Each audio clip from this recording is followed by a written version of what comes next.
हाय दोस्तों, जैसा कि आप लोगों को मालूम है कि मैं सामान्य ज्ञान और करंट अफेयर का वीडियो लेकर आता हूँ। हमारा वीडियो जो है हर प्रकार के एग्ज़ाम में पूछे जाते हैं, चाहे वो एग्ज़ाम यूपीएससी हो, यूपीपीएससी हो, बिहार पीएससी हो या फिर एसएससी हो या फिर कोई भी रेलवेज़ का एग्ज़ाम हो। उसमें सामान्य ज्ञान और करंट अफेयर तो पूछे ही जाते हैं। तो हमारे जो क्वेश्चन होते हैं बहुत ही इम्पोर्टेंट इन एग्ज़ामों के लिए होते हैं। तो चलिए हम जैसे ही आगे बढ़ते हैं, आप लोग हमारे चैनल को सब्सक्राइब कर दीजिए, वीडियो को लाइक कर दीजिए, शेयर कर दीजिए। चैनल को सब्सक्राइब इसलिए कीजिए क्योंकि ये नया चैनल है, आप लोग सपोर्ट कीजिए। तो चलिए हमारा पहला क्वेश्चन है, भारतीय उपमहाद्वीप में धान की खेती का प्राचीनतम साक्ष्य किस पुरातात्विक स्थल से प्राप्त हुआ है? ये क्वेश्चन नंबर 61 है, क्योंकि हिस्ट्री जो प्राचीन इतिहास के बारे में बात कर रहे हैं, इससे पहले जो है हम प्राचीन इतिहास का जो हम 8 पार्ट लेकर के आ गए हैं। अगर आप लोग नहीं देखे हैं तो देख लीजिएगा हमारे चैनल पर विजिट करके। तो चलिए देख लीजिए क्वेश्चन की तरफ कि भारतीय उपमहाद्वीप में धान की खेती का प्राचीनतम साक्ष्य किस पुरातात्विक स्थल से प्राप्त हुआ है? आप लोगों को बताना है किस पुरातात्विक स्थल से प्राप्त हुआ है। तो इसका सही उत्तर है ऑप्शन डी, उत्तर प्रदेश की कोल्डी हवा से। उत्तर प्रदेश की कोल्डी हवा से धान की खेती के प्राचीनतम साक्ष्य मिली है। चलिए इनका व्याख्या देखेंगे। व्याख्या है, कोल्डी हवा एक पुरातात्विक स्थल है जो उत्तर प्रदेश में स्थित है। यह गांव देवघाट के पास बेलन नदी की घाटियों में स्थित है। चलिए, यह गांव देवघाट के पास बेलन नदी घाटियों में स्थित है। कोल्डी हवा और मेहरगढ़ दोनों बेलन नदी के विपरीत किनारों पर है। कोल्डी हवा में पुरातत्वविदों को चावल और कुछ खंडित हड्डियों के प्रमाण मिले हैं। चलिए हमारा अगला क्वेश्चन की तरफ। क्वेश्चन है, खाना बदोश आदमी नोमान मैन किस काल के अस्थायी रूप से बसना आरंभ किया था? खाना बदोश जो आदमी है किस काल से अस्थायी रूप से बसना आरंभ किया था? आप लोगों को बताना है। तो इसका सही उत्तर है नवपाषाण काल से अस्थायी रूप से बसना आरंभ कर दिया था। चलिए व्याख्या देख लेते हैं। मनुष्य में अस्थायी निवास की प्रवृत्ति नवपाषाण काल में हुई है। नवपाषाण काल की शुरुआत लगभग 10,000 साल पहले से हुई है। चलिए हमारा अगला क्वेश्चन की तरफ। क्वेश्चन है, गंगा के मैदान में मानव बस्ती का प्राचीनतम अवशेष कहाँ मिले हैं? गंगा के मैदान में मानव बस्ती का प्राचीनतम अवशेष जो है वह कालपी में मिले हैं। कहाँ पे? कालपी में मिले हैं। चलिए व्याख्या देख लेते हैं। गंगा के मैदान में मानव बस्ती का प्राचीनतम अवशेष जो है कालपी में मिलता है। विकल्प में दिए गए सभी स्थल कालपी के अतिरिक्त गंगा के मैदान से बाहर है। आदमगढ़ मध्य प्रदेश होशंगाबाद के निकट का स्थल बागोर राजस्थान के भीलवाड़ा जिले के निकट स्थित है तथा टेरी तमिलनाडु स्थित पुरातत्व स्थल है। गंगा का मैदान आसाम में ब्रह्मपुत्र घाटी सिंधु नदी के डेल्टा तक फैला हुआ है। चलिए हमारा अगला क्वेश्चन की तरफ। क्वेश्चन है, निम्नलिखित में से किस नवपाषाणिक पुरास्थल गर्त निवास के प्रमाण मिलते हैं? किस नवपाषाणिक पुरास्थल के गर्त निवास के प्रमाण मिलते हैं? तो इसका सही उत्तर है बुर्ज होम में प्रमाण मिलते हैं। कहाँ पे? बुर्ज होम में मिलते हैं। चलिए हम व्याख्या देखते हैं। गर्त आवास के साक्ष्य बुर्ज होम से प्राप्त हुए हैं। यह जम्मू एवं कश्मीर में श्रीनगर के निकट उत्तर पश्चिम में स्थित है। यहाँ के समाधान में मानव कंकाल के साथ कुत्ते का कंकाल भी मिलता है। इस स्थल की खोज सन 1935 में डी टेरा एवं पीटरसन ने की थी। चलिए हमारा अगला क्वेश्चन की तरफ। क्वेश्चन है, निम्नलिखित में से किस स्थान में गर्त निवासों का पुरातात्विक साक्ष्य मिलता है? किस स्थानों में गर्त निवासों का पुरातात्विक साक्ष्य मिलता है वो आप लोगों को बताना है। इसका सही उत्तर है गुफ कराल में गर्त निवासों का पुरातात्विक साक्ष्य मिलता है। व्याख्या देखते हैं। गर्त निवास कश्मीर घाटी के नवपाषाणिक संस्कृति का विशिष्ट लक्षण है। उत्तरी भारत में नवपाषाणिक काल का पूरा अवशेष जम्मू कश्मीर प्रदेश में झेलम घाटी में स्थित विभिन्न पुरास्थलों से प्राप्त हुए हैं। बुर्ज ओम और गुफराल काल के उत्खनन से गर्त निवासों का अवशेष प्राप्त हुए हैं। चलिए हमारा अगला क्वेश्चन की तरफ।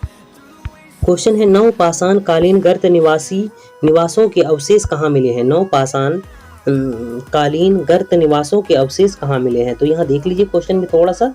तो ये है बुर्ज होम में मिले हैं और गुफकराल में मिले हैं। कहाँ? गुफकराल, 2 जगह पे मिले हैं। नवपाषाण कालीन गर्त निवासों के अवशेष बुर्ज होम और गुफकराल मिले हैं। तो इसका ऑप्शन हो जाएगा 1 और 2 किसमें है? ऑप्शन डी में है। तो डी सही हो गया। चलिए हमारा इनका व्याख्या भी देख लेंगे। व्याख्या है गर्त निवास कश्मीर घाटी में नवपाषाणिक संस्कृति का विशिष्ट लक्षण है। उत्तर भारत के नवपाषाण काल का पूरा अवशेष जम्मू कश्मीर प्रदेश में झेलम घाटी में स्थित विभिन्न पुरास्थलों से प्राप्त हुआ है। बुर्ज होम एवं गुफा कराल के उत्खनन से गर्त निवासों के अवशेष प्राप्त हुए। चलिए हमारा अगला क्वेश्चन की तरफ। क्वेश्चन है भारत में कुछ क्षेत्रों में लोग जमीन के अंदर गड्ढों में रहते हैं। इस बात का संकेत खुदाई से निम्नलिखित में मिलता है। कहाँ पे मिलता है वो आप लोगों को बताना है। तो भारत के कुछ क्षेत्रों में लोग जमीन के अंदर गड्ढों में रहते थे। इस बात का संकेत खुदाई से निम्नलिखित में से कहाँ पे मिलता है? तो इसका सही उत्तर है यह भी कश्मीर में मिलता है। कहाँ से? कश्मीर से मिलता है। चलिए व्याख्या देख लेते हैं। बुर्ज होम श्रीनगर का पुरातात्विक महत्व वाला कश्मीर का प्रमुख ऐतिहासिक स्थल है। यहाँ पर कई प्राचीन भूमिगत गड्ढे पाए जाते हैं। इन गड्ढों पर गड्ढे पाए जाते हैं। यहाँ गड्ढे लिखा हुआ है, गड्ढे पाए जाते हैं। इन गड्ढों पर छप्परों से ढंक कर उनमें रहते थे। यहाँ के घरों का निर्माण जमीनी स्तर से ऊपर ईंट और गारे से भी किया जाता था। चलिए हमारा अगला क्वेश्चन की तरफ। क्वेश्चन है गर्त निवास निम्न में से किस संस्कृति का विशिष्ट लक्षण है? गर्त निवास जो है किस संस्कृति का विशिष्ट लक्षण है? तो इसका सही उत्तर है कश्मीर घाटी का नवपाषाणिक संस्कृति का विशिष्ट लक्षण है। कश्मीर घाटी का नवपाषाणिक संस्कृति का विशिष्ट लक्षण है। देख लिए जो है ये क्वेश्चन जो है यूपीपीएससी 2005 में पूछ लिया है। इसीलिए हम बोलते हैं कि हमारा ये जो वीडियो है हर प्रकार के एग्जाम में पूछे जाते हैं। तो चलिए दूसरा क्वेश्चन की तरफ। हमारा दूसरा क्वेश्चन है दक्कन के राख के टीले प्रदर्शित करते हैं। क्या प्रदर्शित करते हैं वो आप लोगों को बताना है। दक्कन के राख के टीले प्रदर्शित करते हैं कि वह नवपाषाण युग में मवेशी रखने वाले बस्ती का अवशेष है।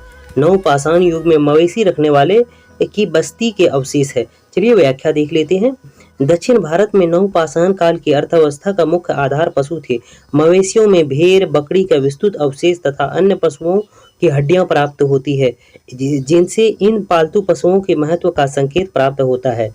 इन संस्कृति के लोग सबसे आरंभिक चरण में किसान कम चरवाहे अधिक थे। वे अपने मवेशियों को संभवतः प्रत्येक वर्ष किसी कला विधि में अपने हारों को बाहर बांध देते थे और उस क्षेत्र में लकड़ी एवं डंडों का बार लगा देते थे। बार के भीतर जो गोबर इकट्ठा होता था उसे प्रतिवर्ष बार के डंडों के साथ जला देते थे और प्रतिवर्ष इस प्रक्रिया में लगातार पुनरावृत्ति के परिणाम हुआ कि इस जगह वह होली जलाई जाती है। वहाँ राख का टीला बन गया और दक्षिण भारतीय पुरातत्व में इन टीलों को भस्म टीले या अंश टीले कहा जाता है। चलिए हमारा अगला क्वेश्चन की तरफ। क्वेश्चन है राख के टीले किस क्षेत्र की नवपाषाणिक संस्कृति से संबंधित है? राख के टीले जो है किस क्षेत्र की नवपाषाणिक संस्कृति से संबंधित है? इसका उत्तर है वह जो है दक्षिण भारत की नवपाषाणिक संस्कृति से संबंधित है। दक्षिण भारत की नवपाषाणिक संस्कृति से संबंधित है। चलिए हमारा अगला क्वेश्चन की तरफ। हमारा अगला क्वेश्चन है चाक यानी पहिया का आविष्कार जो मानव के तकनीकी प्रगति का महत्वपूर्ण आविष्कार माना जाता है किस काल में हुआ? आप लोगों को बताना है किस काल में हुआ है। तो चाक का आविष्कार जो मानव तकनीकी के प्रगति का महत्वपूर्ण आविष्कार माना जाता है किस काल में हुआ? तो यह नवपाषाण काल में हुआ है। कहाँ पे? नवपाषाण काल में हुआ है। कौन से काल में हुआ है? तो नवपाषाण काल में। चलिए व्याख्या देख लेते हैं।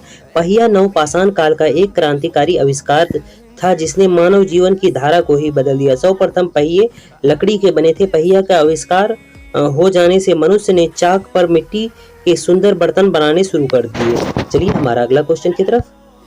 क्वेश्चन है मानव समाधानों में कुत्ते दफनाए गए हैं। कौन से इसमें जगह पे दफनाए गए हैं आप लोगों को बताना है। मानव समाधान में कुत्ते दफनाए गए हैं तो यह कहाँ? बुर्ज होम में दफनाए गए हैं। कहाँ पे?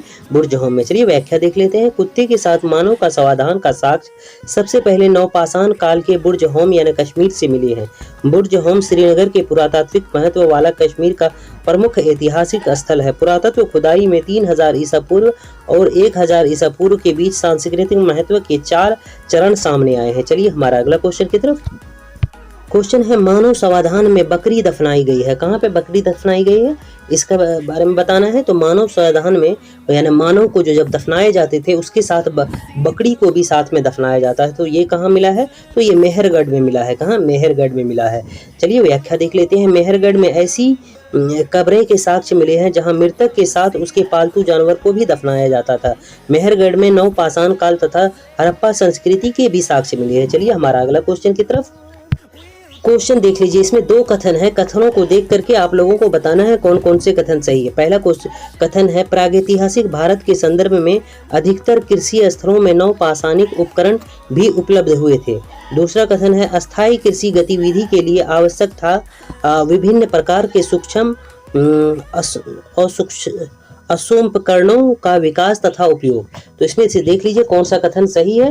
तो इसका सही उत्तर है, ये जो दोनों कथन जो है, ये दोनों कथन सही है। दोनों कथन नहीं, प्रागैतिहासिक कथन ये वाला सही है और ये कथन जो है, दूसरा कथन, ये गलत है। अस्थायी कृषि गतिविधि के लिए आवश्यक था विभिन्न प्रकार के सूक्ष्म असोपकरणों के विकास तथा उपयोग। उस टाइम सूक्ष्म असोपकरणों का विकास नहीं हुआ था, तो इसलिए ये कथन जो गलत है। केवल हमारा ए सही है और दो बी जो है, ए कथन सही है और आर कथन गलत है।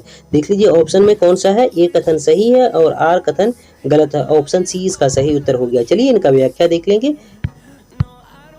व्याख्या है, प्रागैतिहासिक काल में 3 कालों पूरा पाषाण काल, मध्य पाषाण काल एवं नवपाषाण काल, यानी 3 कालों में पूरा पाषाण काल, मध्य पाषाण काल, नवपाषाण काल में विभाजित किया जाता है। पूरा पाषाण काल में मानव को आखेट एवं खाद्य संग्राहक की अवस्था में था। मध्य पाषाण काल तक आते आते पशुपालन संबंधी कार्य करने लगे। नवपाषाण काल में लगभग पहली बार मेहरगढ़ से लगभग 7000 ईसा पूर्व में कृषि के प्राचीनतम साक्ष्य प्राप्त हुए हैं। नवपाषाण कालीन कृषि स्थलों से नवपाषाण उपकरण भी मिले हैं, परंतु सूक्ष्म पाषाण उपकरणों मध्य पाषाण की विशेषता है। चलिए हमारा अगला क्वेश्चन की तरफ। निम्नलिखित में से कौन सा प्रागैतिहासिक स्थल बिहार में नहीं है? आप लोगों को पहचान करना है कौन सा बिहार में नहीं है। देख लीजिए, चिरांद जो है बिहार में है, चेचर कबूतरपुर ये भी बिहार में है, ताड़ाडीह बिहार में है और ये बरूडी जो है बिहार में नहीं है। तो चलिए हमारा अगला क्वेश्चन की तरफ। लंबा क्वेश्चन है, सूची 1 को सूची 2 से मिलान कीजिएगा, सूची सम्मिलित कीजिए। सूची 1 को सूची 2 से सम्मिलित करना है। तो इसका देख लीजिए, ये है पांडु राजा ढीबी। पांडु राजा ढीबी जो है, पांडु राजा ढीबी ये है पश्चिम बंगाल में। उसके बाद कुचाई जो है, कुचाई उड़ीसा में है। फिर दाओजली जो है, दाओजली हैंडिंग जो है ये असम में है। और पायंथोर लंगतीन मेघालय में है। तो इसका ऑप्शन ए सही उत्तर हो जाएगा। चलिए हमारा इनका व्याख्या भी है, तो व्याख्या अभी देख लेंगे। व्याख्या है, पश्चिम बंगाल के पांडाजार ढीबी स्थान भी नवपाषाणिक साक्ष्य मिले हैं। कुचाई एक ऐतिहासिक स्थल है जो भारत के पूर्वी समुद्र तट, उड़ीसा एवं मयूरभंज जिले के बोहाबलंग नदी के तट पर स्थित है। दाओजली हैंडिंग असम प्रांत के कछावर पर्वत के उत्तरी क्षेत्र में स्थित एक ऐतिहासिक स्थान है। चलिए हमारा अगला क्वेश्चन की तरफ। फिर से लंबा क्वेश्चन है, सम्मिलित कीजिए, यानी इसमें 4 क्वेश्चन का जवाब एक ही साथ आता है। तो देख लीजिए, सम्मिलित कीजिए। तो इसमें जो है नवपाषाणिक स्थल है सूची 1 में और सूची 2 में राज्य का नाम है। तो कोल्डी हवा जो है यह उत्तर प्रदेश में है। कोल्डी हवा जो है कहाँ पे है? उत्तर प्रदेश में है। उसके बाद उत्तनूर जो है कर्नाटक में है। उत्तनूर कहाँ पे है? कर्नाटक में है। उत्तनूर जो है, उत्तनूर आंध्र प्रदेश में है। उत्तनूर आंध्र प्रदेश में है। हल्लूर जो है कर्नाटक में है। उसके बाद पय्यमपल्ली जो है तमिलनाडु में है। तो इसका जो है सामने सामने होता है, तो बिल्कुल एक के साथ दूसरा, दूसरे के साथ तीसरा होता है। तो चलिए इनका ऑप्शन ए सही उत्तर हो गया। चलिए इनका व्याख्या देखेंगे। क्वेश्चन है व्याख्या है, कोल्डी हवा उत्तर प्रदेश में है। भारत में एक पुरातात्विक स्थल है। यह ग्राम देवघाट के पास बेलन नदी घाटियों में स्थित है। हल्लूर भारत के कर्नाटक राज्य के हावेरी जिले में स्थित एक पुरातात्विक स्थल है। पय्यमपल्ली भारत के तमिलनाडु राज्य में तिरुत्तूर जिले के तिरुवल्लूर तालुक का एक गांव है। चलिए हमारा अगला क्वेश्चन की तरफ। क्वेश्चन है, निम्नलिखित में से किसको चालकोलिथिक एज कहा जाता है? चालकोलिथिक एज किसे कहा जाता है? बीपीएससी 2011 में पूछ चुका है। तो किसको चालकोलिथिक एज कहा जाता है? तो इसका सही उत्तर है, ताम्रपाषाण को जो है चालकोलिथिक एज कहा जाता है। व्याख्या देख लेते हैं। ताम्रपाषाण युग को चालकोलिथिक एज कहा जाता है। यह नवपाषाण युग के बाद शुरू होता है। इसे कांस्य युग का भी एक भाग माना जाता है। चलिए हमारा अगला क्वेश्चन की तरफ। क्वेश्चन है, जिस युग में मनुष्य और पाषाण उपकरणों का प्रयोग करता है उसे किस नाम से जाना जाता है? जिस युग में मनुष्य और पाषाण उपकरणों का प्रयोग करता है उसे किस नाम से जाना जाता है? तो उसको जो है क्या नाम से जाना जाता है? तो चालकोलिथिक एज कहा जाता है। चालकोलिथिक एज कहा जाता है। चालकोलिथिक एज में मनुष्य और पाषाण उपकरणों का प्रयोग होता है। मनुष्य और पत्थरों का उपकरणों का प्रयोग होता है। नव पाषाण युग के बाद शुरू होता है। लगभग 2000 ईसा पूर्व से 1500 ईसा पूर्व के आसपास साथ ही इसे कांस्य युग भी कहा जाता है। कांस्य एक भाग माना जाता है कि इस काल में मनुष्य पत्थर के औजार और तांबे के औजार का उपयोग करने लगे थे। चलिए हमारा अगला क्वेश्चन की तरफ। क्वेश्चन है, मानव द्वारा सर्वप्रथम प्रयुक्त धातु है। मानव द्वारा सर्वप्रथम प्रयुक्त धातु जो है कौन सा है? आप लोगों को बताना है कौन सा धातु प्रयुक्त करता था। तो इसका सही उत्तर है तांबा धातु सबसे पहले इस्तेमाल किया जाता था।